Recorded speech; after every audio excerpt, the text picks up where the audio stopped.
இரவின் கடைசி பகுதியில வந்து அல்லாஹ் இறங்குறான் அப்படின்னு சொன்னதுக்கு வந்து நீங்க சொன்னீங்க, அப்படி பார்த்தா எல்லா ஏரியாவுக்கும் எல்லா நாடுகளுக்கும் இரவு வருது, அதனால வந்து அது அல்லாஹ்வோட அருள் இறங்குது அப்படின்னு சொன்னீங்க. அதுல ஒரு கேள்வி என்னன்னா, அல்லாஹ் குர்ஆன்ல சொல்றான் கீழ்வானத்துல இறங்குது. அல்லாஹ் குர்ஆன்ல சொல்றான் வசிய குர்சி சமாவாதி வல்ல, அல்லாஹ்வோட சிம்மாசனம் வந்து வானத்தையும் பூமியையும் உள்ளடக்கும் அப்படின்னு. சோ அப்போ இரவின் அந்த கீழ்வானத்துல இறங்குறதும் வந்து கீழ்வானமும் அந்த அர்ஷோட பகுதி தானே, அது முரண்படலையே? அது அர்ஷோட பகுதியில தானே இருக்குது. இப்ப நம்ம மண்ணடியில இருக்கும்னு சொல்றதும் ஒண்ணுதான், டிஎன்டிஜே தலைமையில சொல்றதும் ஒண்ணுதான். அது முரண்பாடு மாதிரி தெரியல, அதுக்கு விளக்கம் தரும். கேள்வி நிறைய பேர் விளங்கி இருக்காது, விஷயத்தை விளக்கிட்டு தான் அந்த கேள்வியை சொன்னா உங்களுக்கு புரியும். அதாவது இறைவனை பற்றி குர்ஆன்ல ஹதீஸ்ல சில வார்த்தைகள் சொல்லப்பட்டுச்சுன்னு சொன்னா அதுக்கு வியாக்கியானம் கொடுக்காம நேரடியான அர்த்தத்தில் நம்பணும் என்பதுதான் சஹாபாக்கள் காலத்துல எல்லாம் இருந்த ஒரு நிலைப்பாடு. உதாரணமா வந்து அல்லாஹ் பிடிப்பாண்டு வருது, பிடிப்பாண்டு தான் செய்யணும். அதுக்கு வேற ஒரு வியாக்கியானம் என்ன செய்யக்கூடாது, கொடுத்துடக்கூடாது. இப்ப மறுமை நாளுக்கு மஹ்ஷர் நாள் இருக்குது, எல்லா மக்களையும் எல்லாம் விசாரிக்குமா. எப்படி விசாரிப்பான்?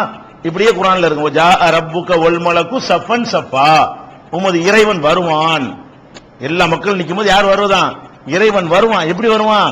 ஒல் மலக்கு சஃபன் சஃபா, மலக்குகள் எல்லாம் பின்னாடி அணி அணியா வர, பின்னாடி புடைசூழ வருவாங்கல்ல, அப்படி மலக்குகளோட என்ன செய்வான்? அல்லாஹ் வந்து விசாரிக்கிறதுக்காக வருவான் என்று வருது. இது என்ன செய்யக்கூடாது, இது வேற வியாக்கியம். வருவான் தான், அங்க போய் பாத்துக்கணும் அப்படின்னு. அல்லாஹ் ஒரு விஷயத்தை சொன்னானே என்ன செய்யணும், அப்படியே அல்லாஹ்வுடைய விஷயத்துல வந்து வியாக்கியானம் கொடுக்க கூடாது. அல்லாஹ்வுக்கு கை இருக்குன்னு வந்தா கை இருக்குன்னு நம்பணும். எப்படி இருக்குன்னு நம்ம சொல்லிடக்கூடாது. கை இருக்குன்னு அவன் சொல்றான்ல, இருக்கு, எப்படி அதுங்களுக்கு போய் பாத்துக்கிறோம். அல்லாஹ்வுக்கு முகம் இருக்குன்னு சொல்றானா, முகம் இருக்கு நம்பணும். எப்படி முகம் உடனே ஆட்டு பண்ணி காட்டக்கூடாது. முகம் இருக்குது, அது நம்ம முகம் மாதிரி கிடையாது. அவனுக்கு கை இருக்கிறது நம்ம கை மாதிரி கிடையாது.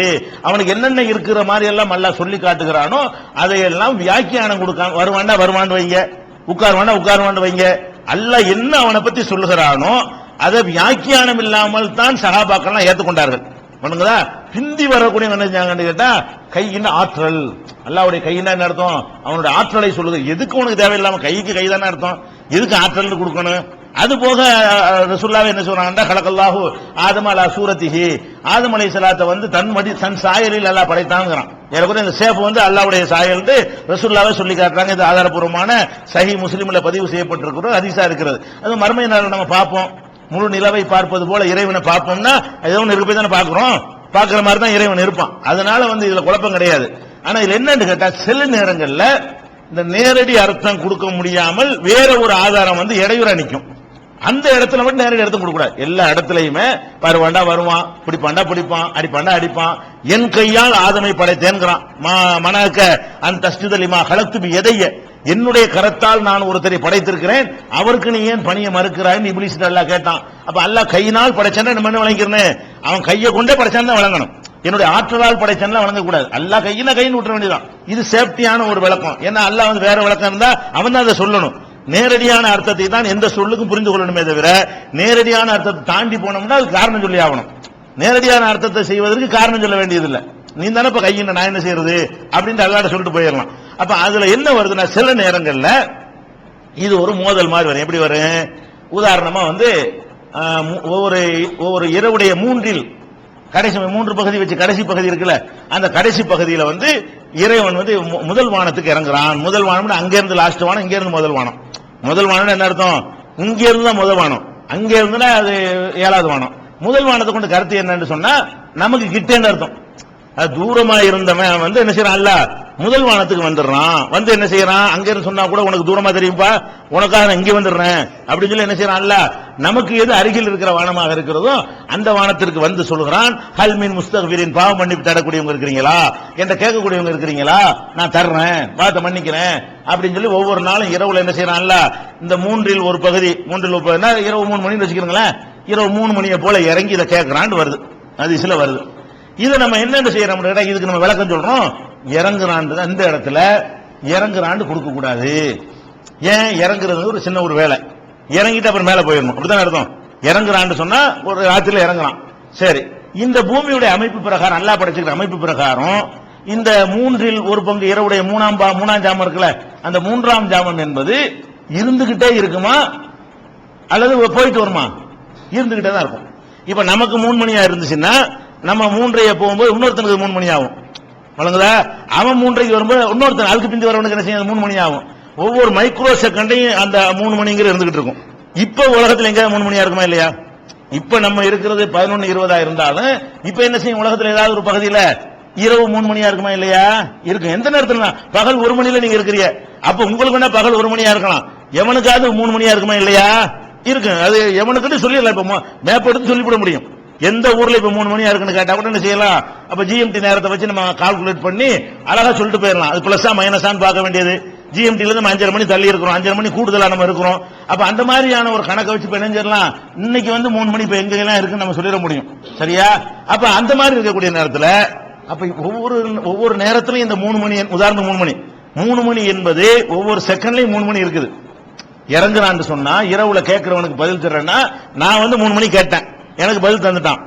3:01க்கு இன்னொருத்தன் நான் போகும்போது அவன் 3 இன்னொருத்தன் அங்க நின்றுவான், அவனுக்கு எல்லாம் பதில் சொல்லணும். அப்ப அந்த இரவு அந்த நேரம் எல்லாரும் அடைஞ்சுக்கிட்டே இருப்பாங்க. பூமி சுத்திக்கிட்டே இருக்கும் பொழுது 24 ஹவர்ஸ் மட்டும் இல்ல, 365 நாளும் 24 ஹவர்ஸ்லயும் அல்ல அப்படி இருப்பான்.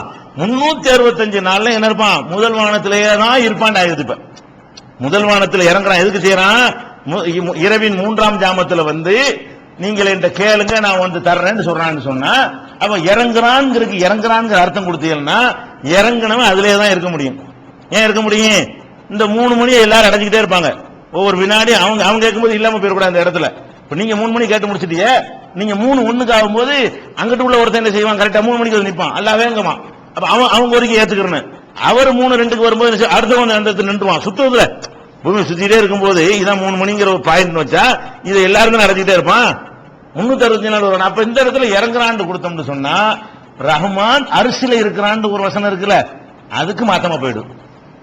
அரிசில அவன் இருக்கிறான், அரிசில இருக்கிறவன் இப்ப அரிசில இல்லன்னு வந்துருது. குர்ஆன்ல என்ன சொல்லப்பட்டிருக்கு, ரஹ்மானும் அல அர்சிஸ்தவா, ரஹ்மான் அரிசில தான் இருக்கிறான், அவன் இருக்கிற அரிசில. அப்ப இந்த இடத்தில் மாத்திரம் நேரடி அர்த்தம் கொடுத்துறாதிய. எந்த அர்த்தம் கொடுத்துறாதிய, இறங்குறான்னு கொடுத்துறாதிய. உனக்கு நெருக்கமா இருந்து கேட்கிறேன், பாத கொஞ்சம் கூடுதல் ஈடுபாட்டோட கேட்கிறேன், முதல் வானத்துக்கு வர்றதுனால கூடுதல் ஈடுபாட்டோட கேட்கிறேங்கிற அர்த்தத்தில் அல்லாஹ் சொல்றான் அப்படின்னு ஒரு விளக்கம் நம்ம கொடுத்திருந்தோம். அந்த விளக்கத்துல இப்ப கேள்வி கேட்கிறாரு. இதான் விளக்கம் நான் சொன்ன கேள்விக்கு நான் வரல, அவர் தான் கை நீட்டுறாரு, எனக்கு என்ன கேள்வியை நான் சொல்லல.